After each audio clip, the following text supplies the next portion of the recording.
Hey everybody, come on in, come on in.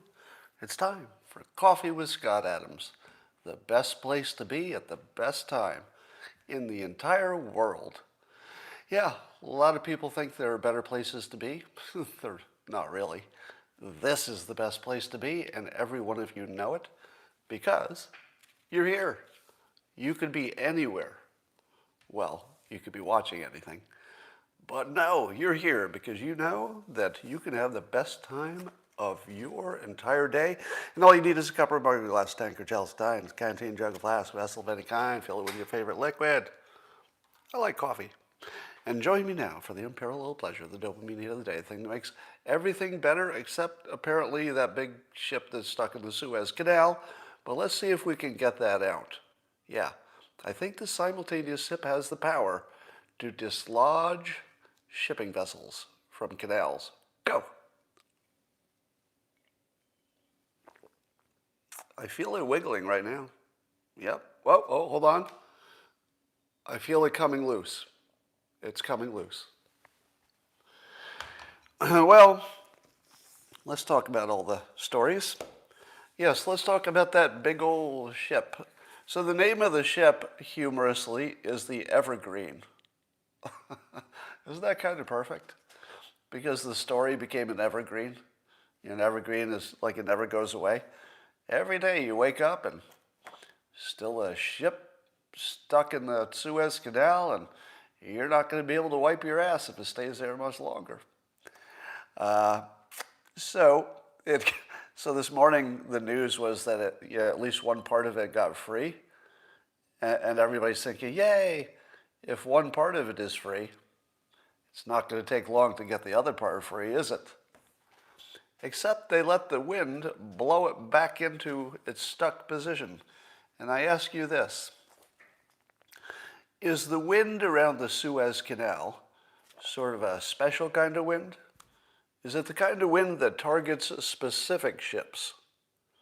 Because it seems to me that a Suez Canal that is filled with shipping, that's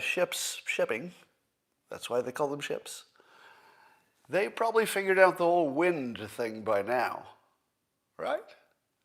But yet I'm not hearing that the wind has disrupted shipping all over the world.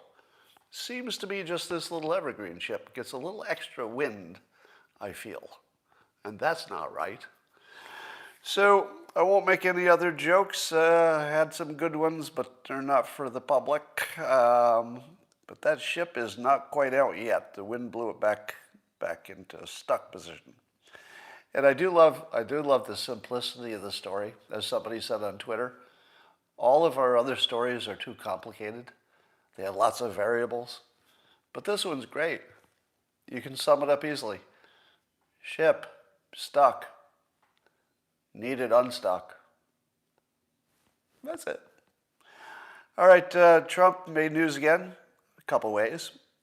He attended, I guess he crashed a wedding at Mar-a-Lago, and there's a video of him sort of talking about himself and talking about the government. And it wasn't until the very end that he says something to the bride and groom. You could tell he got a big applause. It was a friendly Trump crowd, as you might imagine. They had a wedding at Mar-a-Lago. They were probably pro-Trump. And but the way it's being portrayed out of context is that he was rude and boorish and crashed a wedding and talked about himself and forgot about the bride and groom and then left. Nothing like that happened. Exactly the opposite. He showed up at a wedding, thrilled the wedding people. They had the wedding of all time, the most memorable wedding you could possibly have, because Trump showed up and gave a speech unexpectedly. All right. So the bride and groom probably had like the best story ever, but yeah, exactly, it got rupar'd. So that story got totally rupar'd.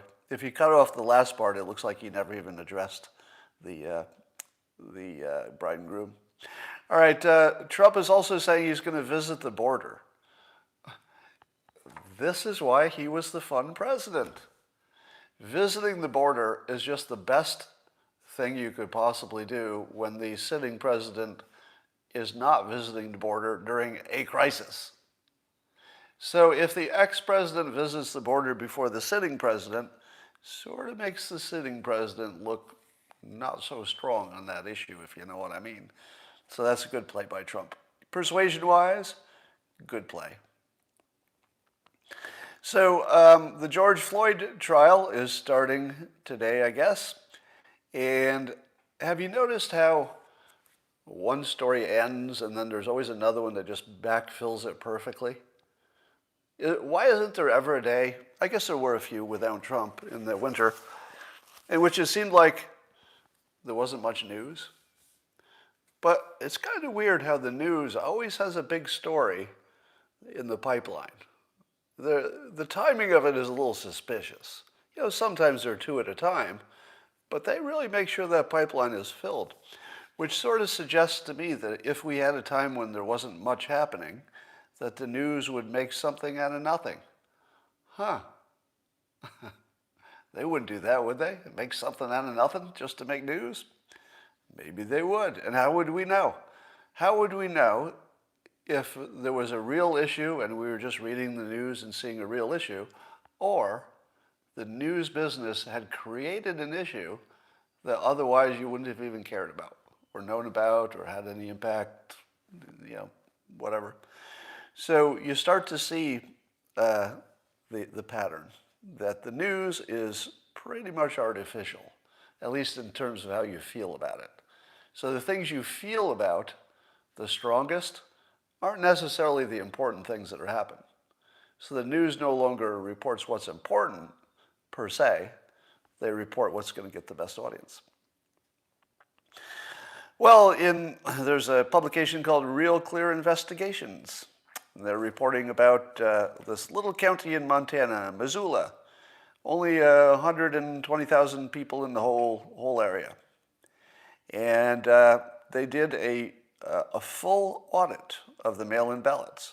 Now, apparently other audits have been sample audits. I wasn't aware of that.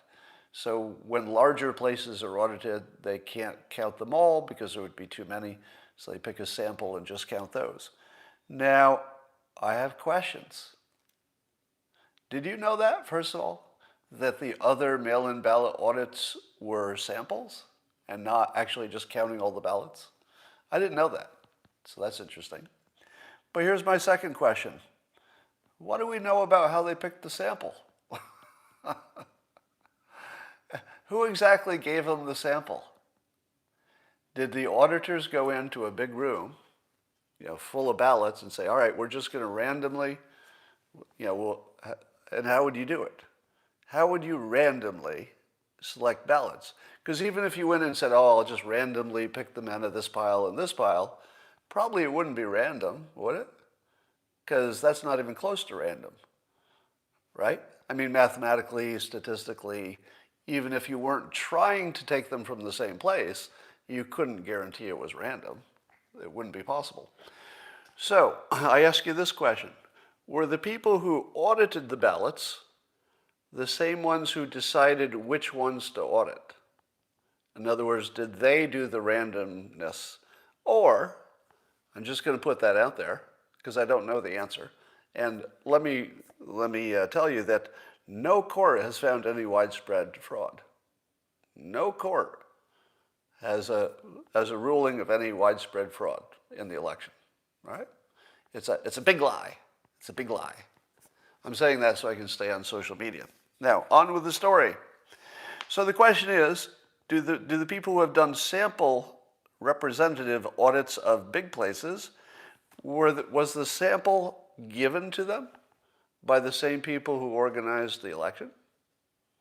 Or did they somehow get to pick it? And if they picked it, how in the world did they know it was representative? And do you want a representative sample? Because I don't think you want a representative sample, do you? Don't you assume that if there's a problem, it's probably not going to be evenly spread? So wouldn't a representative sample of ballots eliminate the possibility of finding fraud? Because you could find some, but you'd say, it's hardly anything. This one sample that we got from this one town, it had a problem, but it's just one. But it's also the only one you checked in that town. because it was a representative sample. So if you do a representative sample, doesn't that guarantee, or almost guarantee, just math-wise and statistically, that you wouldn't find any fraud? Am I wrong about that? It sort of calls into question whether any audits have been done at all in any way that would matter. So I'll just put it as a question. It's not an accusation, because that would get me kicked off of social media. So I have no reason to believe that any audits were insufficient. I simply have a gap in my understanding of how they could possibly pick some representative sample that actually meant something.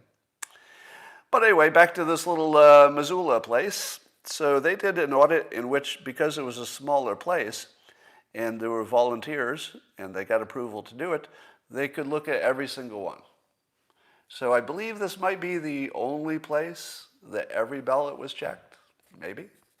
Fact check me on that. And here's what they found. There were enough irregularities that could have changed the election, like easily. There were so many in a place where elections were often close that it was way beyond the point. Let me see. I'm seeing some answers about the samples. I'm seeing, okay, I don't see an answer I want to read, but some people are addressing the sample size question. So again, I put that out there as a question, not an accusation. I don't know how it could be representative, but maybe it is. So what they found is that out of 72,000 mail-in votes, 4,600 of them were without envelopes. 6.3% of all votes, of the mail-in votes, not of all votes, but 6% of the mail-in votes didn't have envelopes, which means that legally they should not have been counted, but they were.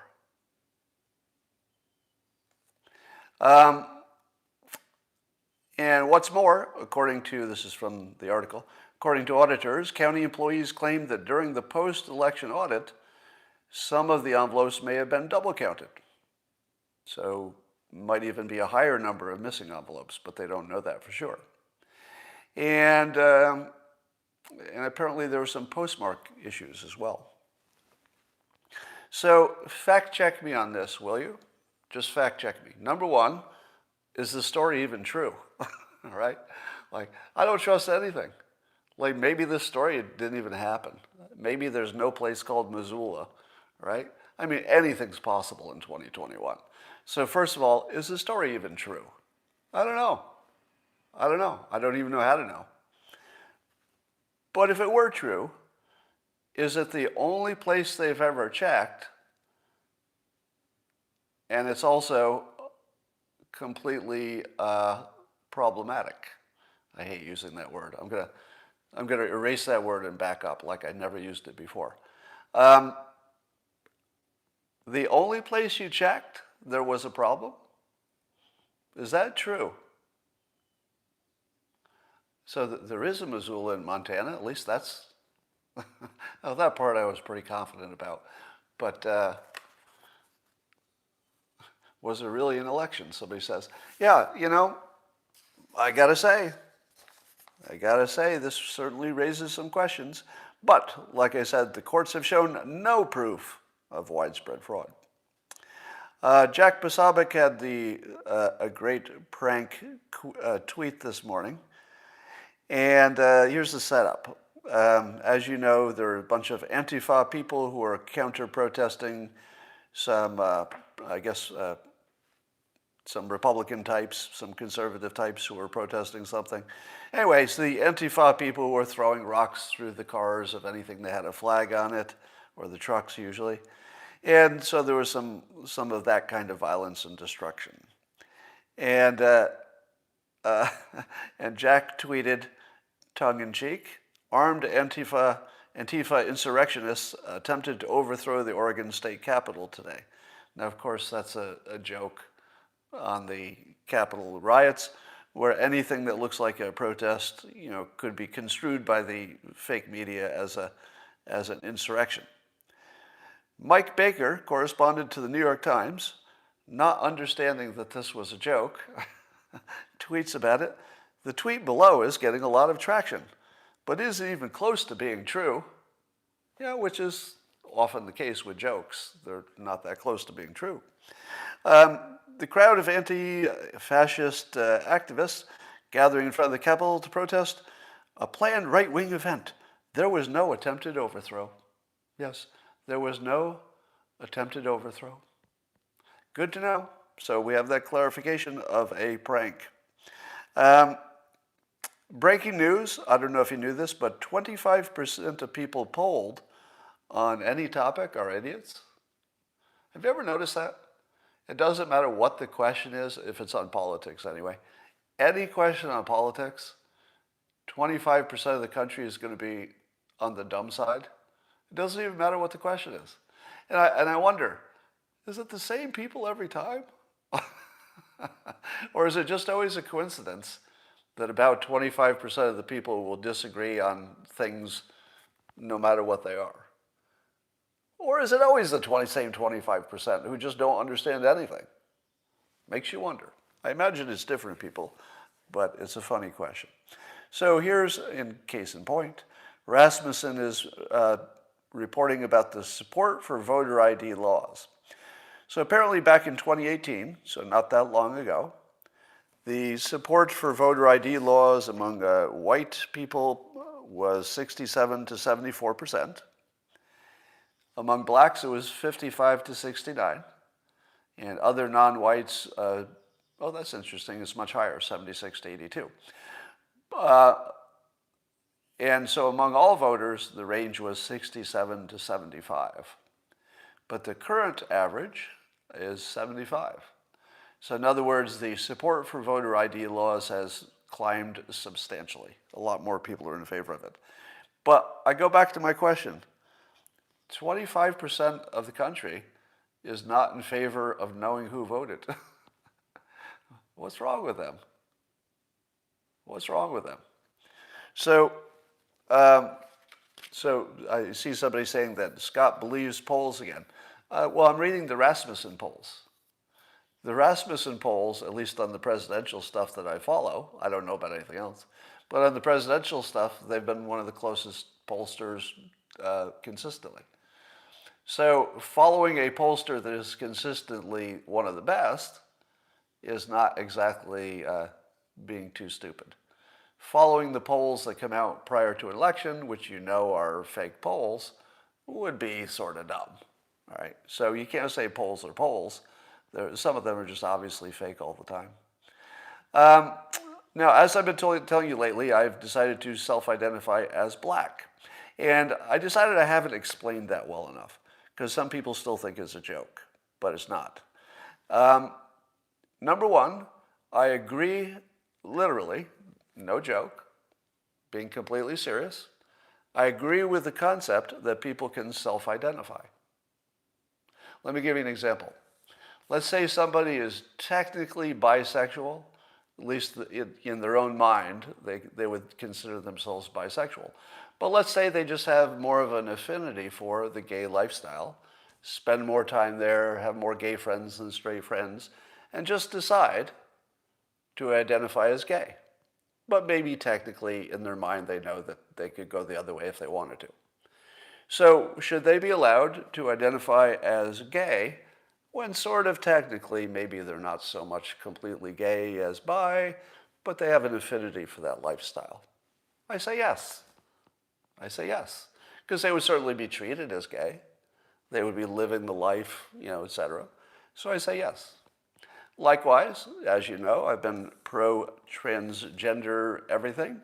And should those folks be allowed to live the life and identify with the group that they want because of an affinity for it? Technically, if you looked at their DNA, right, you'd say, well, technically, this isn't the group that we would have put you in. But if you have an affinity for that group, it's where you feel you live and belong and how you're going to be treated in life, I'm okay with that. I feel that's a reasonable thing. And so, based on that same standard, which I've accepted as reasonable, and likewise I accept that if somebody is, say, 25%, genetically black, that if they identify as just black, we accept that, right? Because same reason. Their lifestyle, their interests, the way they're treated might be more in one group. So yeah, identify that way, even if technically somebody else might argue you shouldn't be. So here's why I've decided to self-identify as black. Number one, I like to be on a winning team. I like to be on the winning team. Who's winning? Well, I would say black Americans are starting to finally, really getting a little bit of purchase, right? Finally, after hundreds of years, it does look like the black situation is doing pretty well, largely because of activism, whereas the white situation is sort of decreasing. Wouldn't you say? Now, I'm not putting a value judgment on that. I'm just saying if you observe it, it looks like that. So I like being on the winning team. Number two, I'm told by science that all of us have African roots. Now, if it's truly we all have African roots, if you looked at the full arc of human evolution, most of the time I've been African. In other words, my family ancestry probably spent more time African than they did in Europe. So I say genetically I've got an argument there. I've also lost 2 careers for my race. I've told you that too many times. I lost my banking career because I was white, and was told that directly, by the way. I'm not reading between the lines. Boss told me that. I lost my telecom career because I was white. Again, my boss told me directly, you're white, we can't promote you. And I would say that my current career as a cartoonist and now public commentator, I probably lost, I'd say, 1/3 to 1/2 of my potential income to race. Because if I talk about Trump in any positive way, that made me look like a white supremacist. People don't buy my books, etc. So I've lost two careers completely because of my race, and my current one is probably down by 1/3 or so because of my race. Now you tell me, who do I have more affinity with? People who are discriminated against for race, or people who are not? I have way more affinity with people who have been discriminated against for race. And by the way, that's not a joke. That's literally true. I do have more affinity for anybody discriminated against by race. That's how it works. If something happens to you that happened to somebody else, you have some appreciation for it. That's how it works. And then, and I've also done more work to benefit the black community than any other. So I would say that's my affinity group. And that's what I choose. All right. Here's a little issue that I saw in a cartoon, but it's actually a pretty good point. We're making a big deal, and should, about Asian American violence, because we don't want any of that. We don't want any of that bias and discrimination in our country. So we started out with Black Lives Matter, my group, but now we're sort of talking about Asian Americans being discriminated, and we're very close to saying Asian American lives matter. But we're going to get to the point where they all matter except for these white supremacist lives. So it'll be interesting to see how the Asian American thing has an influence on the Black Lives Matter thing, or if they just always live separately. But it seems like one would influence the other. I told you that the news is all artificial, and what you consider the biggest story is often completely irrelevant, and what you consider no story at all is often the biggest thing happening. Here's a good example. I would argue that the biggest thing that's going to come out of the coronavirus thing is the death of public schools, because the teachers' unions have overreached, right? The teachers' unions have overreached. And if you're not following, let's see, you should be following Corey DeAngelis on Twitter, because he's sort of the only one who seems to be consistently reporting all the changes that are happening. But today we're hearing that West Virginia Governor Jim Justice just signed this year's most expansive bill to fund students instead of systems. Now that's happening all over the place.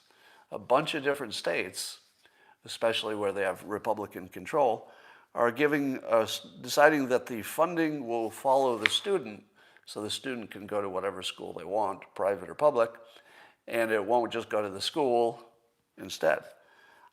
I think the teachers' unions have destroyed public education as a monopoly. It looks like they overreached and destroyed it. Now, as you know, the teachers' unions are the biggest source of systemic racism. And I don't think enough of my people are talking about this, but it's the biggest source, and it might be on the way to self-solving. In other words, the pandemic may have solved the biggest form of systemic racism in the country. I don't think there's a bigger story than that. I propose to you that this is the biggest story in the country. And it's basically, one guy who's tweeting about it. It's the biggest story. Like, this is the one that moves the planet. This one moves civilization. The entire future of the United States compared to, let's say, our competition with China is really, really dependent on this. Biggest story in the country. Completely ignored. It's not even, you won't find it on any website. You'd have to follow somebody on Twitter to even know it's happening. Also from Rasmussen, 76% of folks say that gun ownership is a constitutional right. 76% say gun ownership is a constitutional right. That makes about 25%, 24, 25% idiots, right? Because you could argue that something shouldn't be in the Constitution, but it's hard to argue it's not there. It's another one of those examples where 25%, you can always count on them to be wrong on everything. All right, here's my new section, which will cause you all to get worked up. Are you ready? Are you ready for some fighting? Ready for some intellectual fighting? Come on, here it comes. Here it comes. Rawr. Here's the red meat. Coming now. All right, I call this section, Am I Wrong or Are You Frightened? Am I wrong or are you frightened?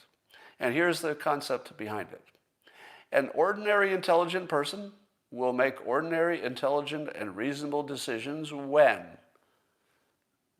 their emotions are not involved. If you take that same reasonable person who's got perfectly average abilities and common sense and reasoning, and you put that person in a stressful, scary situation, how good is their reasoning now? Not good, right? So your ability to reason gets switched off as your emotions go higher. As you get angrier, as you get more frightened, as you're worried, as you're more anxious, your sense of reason just switches off. Does anybody doubt that? We all agree with that, right? So if you had a situation, let's say hypothetically, there was a situation where there was somebody you knew who had a really good track record of being reasonable and often right, a very reasonable person. And then you were comparing that reasonable person to another one who's just as reasonable. Two very reasonable people. They're often right, see things clearly. Now, we're going to make one tweak. They're both reasonable, they're both usually right. But one of them is now really scared. One's really frightened. Now they start to disagree on a topic. One is not frightened and is reasonable most of the time. One is pretty scared. And they have different opinions now. Who's right? Which one of them is more likely to have the right opinion? Because remember, same intelligence, same information. But one of them is scared and one of them isn't. Yeah, the calm person. Statistically, you should expect that the calm person has the advantage.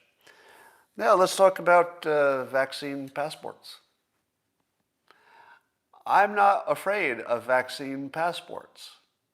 Now you might argue that I should be, and we'll talk about that in a minute. But as a statement of fact, I'm not even a little bit concerned about them. But the people who disagree with my opinion, which I'll state in a minute, those people are really, really concerned. Like they're really scared. Now, a lot of people are saying the following comment: Scott, I like your opinions in general, but wow, you're all over the place on these vaccine passports because you think maybe it should be a good idea. And you're way off on this one. You got a lot of stuff right, but you're way off on this vaccine passport thing. So I ask you this, step back for a moment. I have no fear of it whatsoever, which doesn't mean I'm right, right? That doesn't mean I'm right. I'm just saying I have no fear.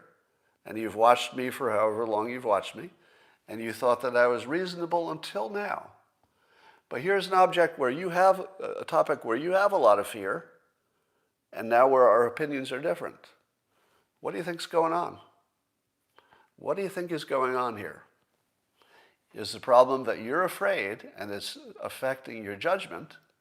Or is this one of those times when, different from my pattern, I'm just way off? I'm way off in a bad opinion. Which of those is more likely? All right, I'm going to read some of the comments to my tweet this morning, and I'm going to tell you what I think of their reasoning, okay? So here are the people who are disagreeing with me. So I've said that vaccine passports will be fine. Now, it doesn't mean it'll make anything better. I'm just not afraid of them. And here's my argument. We already have driver's licenses, right? Did the putting your name into a database and giving you a driver's license, did that ruin your life somehow, or did it just make it safer to drive? Didn't really hurt much. If you get a mortgage, you have to show your taxes. Was that a slippery slope to losing your health care information? No, no. And how about your health care information? Has anybody gotten access to that? We have laws that keep your health care stuff private. Has anybody gotten access to, most of it? We're talking about just the vaccination part. But has anybody gotten access to the whole database yet? Not yet. Not yet. I mean, I suppose it's a risk, but not yet. So we live in a world in which the government has often put these restrictions on us to put us in a database and know something about us, right? Now, the big argument that I've heard from, I guess this is from Naomi Wolf. So she's quite famous for being a skeptic on some of the coronavirus stuff. And the first thing I would say is beware of skeptics. Skeptics are, valuable. Got to have them. I am one. But there's a skeptic trap, and you should be aware of it. The skeptic trap goes like this. Once you become the skeptic, it's hard not to be the skeptic, and you're going to want to have at least a win in your skeptical thing. So there's a bias that would affect the Ivor Cummins of the world, skeptic, Alex Berenson, skeptic about some aspects of the coronavirus in both cases, and Dr. Naomi Wolf, also a skeptic. Now here's my problem with skeptics. Once you're known as the famous skeptic and you're getting a lot of attention and reward for being that famous skeptic, you kind of need to be right. Meaning that even if you're wrong, you need to be right. Whereas somebody who hasn't committed that forcefully to the position, and I would argue that I haven't. I've been all over the place on different coronavirus stuff. So I don't feel like I would be labeled as a skeptic or labeled as a believer. I'm somewhere in the middle. So I would argue that if you're somewhere in the middle, you're less likely to be influenced by the bias of needing to be right about something big. But if you're out there all the time being the skeptic, you kind of have that really big bias. And just be aware of that. Now, does that mean that any of them are wrong? No, no. I'm not telling you that any of them are wrong on anything. I'm not sure I would know. But just have that little bit of knowledge in the back of your head that once you're the skeptic person, you got a little extra bias there. All right, so just be careful about that. And I'm sure that same concept would apply to me whenever I've committed to a position, so be aware of it. Here are some comments about people who are against the vaccine passport. I won't read their names. I'll just talk about the comment itself. All right. It's discrimination against the free will of the people who do not want to get vaccinated. Is that true? Would it be discriminating against, we'll say the freedom, I think is the point, the freedom of the people who do not want to get vaccinated? That's true. It definitely discriminates against their freedom. But isn't that true of a driver's license? Isn't that true of getting a loan? People who don't have tax returns can't go on. Isn't it true of travel? You can't travel anywhere unless you have a passport. So this is a true statement. It discriminates against your freedom, but that's not a reason, because we do it all the time. So the society, all of civilization, the entire civilization is built on restricting your freedom. That's what it is. You don't build a civilization to give people freedom. All of civilization is a restriction of freedom. But it's designed to be a wise restriction. It restricts the things that you'd want to restrict. This is just another one of them. So I don't think it is reasonable to disagree with it in concept as a reduction of freedom, because all of civilization is a reduction of freedom. You can't drive your car on the sidewalk. They built a road to restrict where you drive the car. It's all restrictions. All right, let's do some more reasons. The U.S. government couldn't execute this in a way that, so there's a practical element to it. So somebody says it might be impractical. That's a good point. If your argument is that we can't get it up in time, somebody else argued that a lot of people got vaccinated without showing ID. So what do those people do? If you got vaccinated, but you didn't show ID at the time, but your name is still in the system, right? If you got vaccinated or not. So there might be some practical limitations to it, which are that would be a good skeptical comment. If you just can't do it, that's a reason not to do it. It just can't be done. So if it's not accurate, then yeah, of course it's a problem. But I don't know that for sure, and the argument about it is usually not on the practical level. Here's some more arguments. Once a system and the precedent exists, factions within the government can take them and bend them in their own purposes. Now we're getting to the real good stuff. So the problem is that once you have a platform, and this is Dr. Naomi Wolf's argument, that once you have a platform where there's something about you, in this case the vaccination or not, is in the database, and that's going to restrict you from, let's say, businesses or travel or government things, once you have that system, they can add anything to that system, can't they? They can add anything to that. Next thing you know, maybe the next thing they add to it, you don't like so much, even if you think the vaccination thing's a good idea. Slippery slope, isn't it? Do you know what else is a slippery slope? Computers.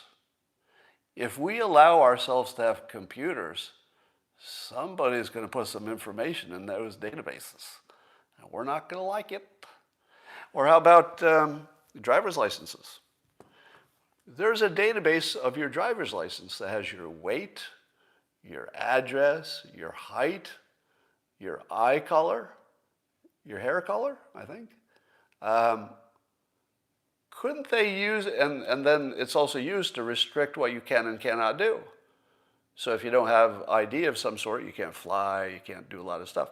So couldn't they take the driver's license platform, because it's just a database, and add stuff to it? See where I'm going? I don't think we should have driver's licenses, because that database could be expanded into a social credit system, couldn't it? Do you know what else could be expanded into a social credit system? Any database. It's just a database. Yes, you can put bad things in a database. You could put good things in a database. But you don't get rid of databases because somebody could misuse it. So could somebody misuse this system? Yes. They could misuse every system. That's not a reason not to do it. You have to weigh the risk against the benefits, right? So here's my best argument of why I'm not worried. Number one, it might be impractical. Like once they roll it out, the odds of it working, I don't know, might be impractical. So it might never even be a problem. Number two, I believe that transparency and market competition is all you need to make sure that it doesn't go too far. Now, everything goes too far before it gets pulled back, right? So things do go too far and then get pulled back. So we might find that this will go too far and get pulled back. But as long as, let's work it through. Let's say the government says you can't travel unless you have a vaccination. Same as now. I traveled recently and I couldn't do it without getting a test that goes in the database that the airline can see that says I got a negative COVID test. What's the difference between that, the current situation, that I'm in a database saying I got a COVID test, or one that says I got a vaccination? It's the same damn test. I mean, it's the same process, right? Once you're in the system. So were people complaining that the airlines required you to get a test? Because once you have that platform that allows the airlines to know if you got a test, they could add things to the platform. So when you're talking about the vaccination platform, you already have one. The platform already was built. It was for the tests, whether you got tested or not. So I don't think the flight thing is anything, because it's just the current situation that seems to be no big deal. What about individual businesses? Let's say you need a vaccination to go to a basketball game where the seats are filled. Let's say that's the case. And let's say that the public says, hey, I'm going to boycott your basketball game because of this rule. If enough people boycott it, what's going to happen? Well, they either won't have the game or they'll change the rule or some time will pass and we don't need the vaccinations, right? So the public response and market competition is going to kind of take care of this, I think, as long as you've got to have lots of visibility. The problem, I think, would be a lack of visibility. Now, in America, do you think that we could take this to the next level of social, what is it that China has, the social credit system, where you have to do a whole bunch of things right or else you get in their database as a bad person? We're not too far from that now, are we? We have a social credit database. Did you know that? Did you know you're already in a social credit database in the United States? Well, one of them is your credit score, literally your credit score, right? That is a social credit. How trustworthy are you? Do you pay back your debts? We have that. It already exists. That's just one form of it. We also have this thing called the internet, which you've probably heard of. You could go on the internet, on social media, and you could find out quite a bit about people. And you could find out how good or bad they are fairly reliably by looking at their social media background. So I would argue that the wokeism is a social credit system. I don't even know if it would be worse if we turned it into a database. Now, I'm not in favor of that, turning it into a database, but the current system is pretty damn bad. The wokeness stuff is pretty bad. I would say we do have a social credit system. So you're worried about the thing that's already here. I suppose it could get worse, but it's here. You already have it. All right, so let me read a couple more reasons here. Just to show you the types of objections. All right, I want to see some good comments here. From David Reboy. So here's somebody I know to be a higher level thinker and commentator on Twitter. So this would be a better quality of objection. It says, my objection isn't even really related to the vaccine. The passport infrastructure will encourage private companies of every kind to engage in an emerging social credit system, right? Now, Again, that could be, I suppose you could see it going that way, but what would be the next thing that got added? What exactly would be the next thing in the progression? Somebody says, poison is bad for your health. Thank you. Somebody is saying I'm framing travel by international standards, not domestic. That's right. But the point stays the same. That because international travel is a big enough thing, that's a fair example. How long is immunity? Yeah, somebody's asking a good question. How long does immunity last? So if you got vaccinated, does that really mean anything? I suppose there'd be a date on there. So here's what I feel like. A lot of people are saying that this feels like a slippery slope and it reminds you of Nazi Germany. Every time you see yourself saying, wait a minute, that reminds me of Nazi Germany, there should be a flag that goes off in your head. Wait a minute, why am I always reminded of Nazi Germany every time there's a political conversation? It's because it's the weird extreme that's in all of our minds. It's not because everything is like that. So just being reminded of something else is not a reason. If you are reminded of Nazi Germany, you are probably looking at this with fright as opposed to reason. Now, let me say as carefully as I can, you could all be right and I could be wrong. Nothing rules that out, right? So if you're hearing me say I'm right, and you're all wrong, you shouldn't be hearing that. What I'm saying is that I'm not seeing any reason to be afraid because it looks like normal business to me. It just doesn't seem that extreme. As long as you have market competition, as long as you have visibility, as long as the public can get its way, and it can if it pushes hard enough. I'm not especially afraid of it. So yes, I wouldn't worry about Nuremberg and Nazis and Hitler every time you look around a corner. Hitler is not under the bed. Hitler is not under the bed.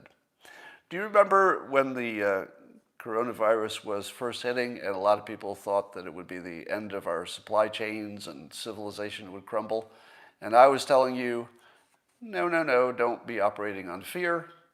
Logically, we will adjust and we'll figure out how to get you food. And then we did just that. We figured out how to adjust. We took the risks we needed to take. We got everybody fed for the most part. So just keep in mind that when you've been the most frightened is when you've made the worst decisions. So if there's somebody that you think has been right before and they're not frightened by the current topic, maybe you should give them a little bit more credibility than you should even give yourself if you're operating from fear. Doesn't mean you're wrong, by the way. Fear is a good thing. But just play the statistics. All right. The ex-CDC chief says he does think that the COVID-19 or the coronavirus came from some lab. Now, his argument I hadn't heard before, and it goes like this: that it's actually hard to get an animal virus to be compatible with a human. And even if it gets to a human, it tends not to be very viral because it's not a very effective virus. But I guess the way that you can make an animal virus really, really bad for humans is to expose it to human cells in a lab, and you get the virus basically trained, or to evolve, if you will, or to mutate, I guess, until it is really, really bad for humans. And the speculation here, and I think you'd have to call it sort of educated statistical reasoning, is that it's unlikely that this thing could have as quickly become so viral, unless there was some, weaponization happened. Now, the weaponization doesn't mean that they intended anything to get out, so that's a separate question. But the statistics of it, according to Dr. Redfield, ex-CDC head, is that it's unlikely that in the time frames we're talking about, a natural thing could have become this viral. It would have had to be stepped up, they say, and added a little bit of zing in a human way. But I would add to that, that doesn't make it impossible. It just makes it unlikely, okay? So just know that we live in a world where unlikely things do happen fairly regularly, more than you'd expect. But that's a good argument. I'm going to say that's a solid argument. I love this story about Ted Cruz going to visit the Biden cages and all the kids that are in there. And there's the video of the worker who's trying to stop him from filming. I think that's sort of a Rupar video. And here's why. What you're watching is, I think Ted Cruz is probably using his phone camera. He's talking to somebody who's trying to stand in front of him and stop him from filming the people who are in the cages or the boxes, the Biden boxes. And the part that's left out is the reason that she's trying to stop it, right? And I feel like there should have been two reasons. One of the reasons I believe is valid, which is there's a privacy reason. And I believe that if you're just filming people and you can see their faces in a world of facial recognition, that does sort of put those people in let's say, a more vulnerable spot if their faces get into a database because somebody took a picture of it. So I'm going to say that part was actually reasonably responsible. But then the other part is, are they just trying to stop embarrassment? And that's not valid, because we do get to see this, right? That we should be able to see this. We can't fix it unless the public gets excited about it. So A+ to Senator Cruz for excellent theatrics and politics as well. I think that was exactly the right thing to do, what he did. Bring a bunch of senators in, elbow your way in there. Don't take no for an answer. Don't let anybody stop you if you have a moral authority to do what you're doing, and he did. He had moral authority, which is greater than their authority, and he took it. He basically just expressed moral authority and got away with it. Very good. Very, very good work, I would say. And good for the country. We wanted to see that. All right, that is pretty much what I wanted to talk about. Somebody says the faces are blurred before broadcast. Yeah, if you're being responsible, and the pictures that I did see, they were blurred. But what the worker could not know is whether Ted Cruz would do that. And that's fair, right?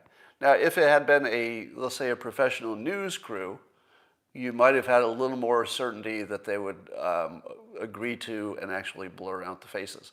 But was Ted Cruz going to go through all the editing of blurring out, dozens of faces? Probably not. Probably not. Somebody says, do illegals get a right to privacy? Here I would question the use of the word right. And my answer is probably not. I mean, I assume that if you're not a legal citizen, you don't have all the same protections. Maybe you do. Actually, maybe you do. I guess I'm not enough of a lawyer to know the answer to that. Maybe you do, but I don't think it's the right question. The reason that privacy is even an expectation is because all of us think it's something that people should have. Like, regardless of what the law is, we all kind of think people should get some privacy. So I don't think that whatever the law is or the Constitution should be the guiding principle in this case, because there's a moral law on top of that that's just bigger. It's just bigger. Well,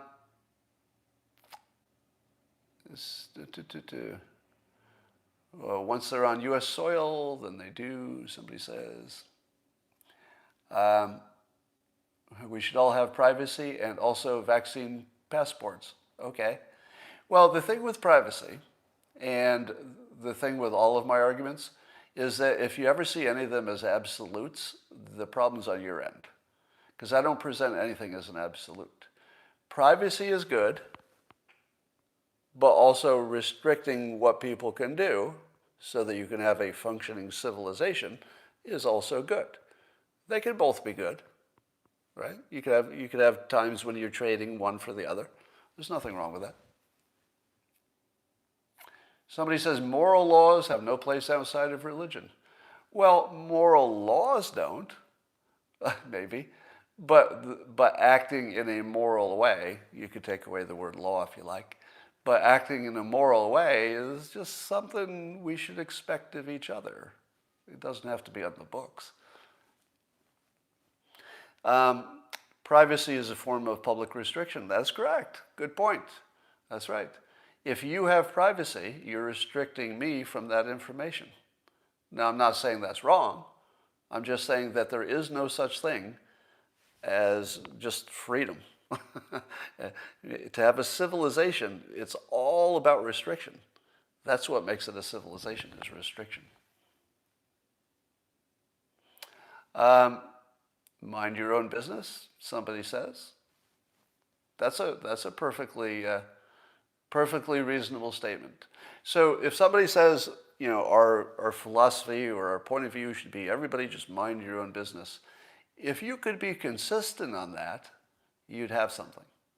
The trouble is, it's not one of those things you can be consistent on, because we really can't mind our own business and live in the same physical place. You could try, but it couldn't possibly work. So there's a great fake news story about, I guess, a couple of rappers or hip-hoppers or whatever's the best word, musical acts, are creating a Satan-based sneaker with a drop of human blood in each sneaker. To which somebody on Twitter asked, do you really think there's a drop of human blood in each of those sneakers? I'm going to go out on a limb and say that it's one of the best marketing schemes you'll ever see, because we're all talking about it. But I don't think there's a drop of blood in every sneaker. I mean, anything's possible. But I'm just going to say, I don't really think there's a drop of blood in those sneakers. Yeah, weirdos. All right. I don't know how many of those satanic sneakers are going to sell, but they certainly did a good job in letting us know they're out there.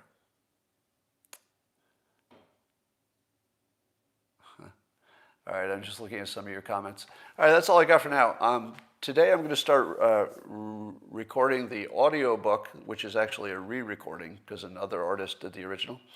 So this will be the first time I'll be recording my own book, How to Fail at Almost Everything and Still Win Big. It'll take months before you can actually buy it.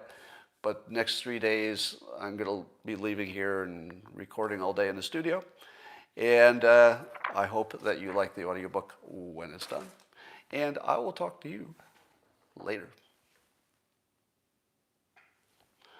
All right.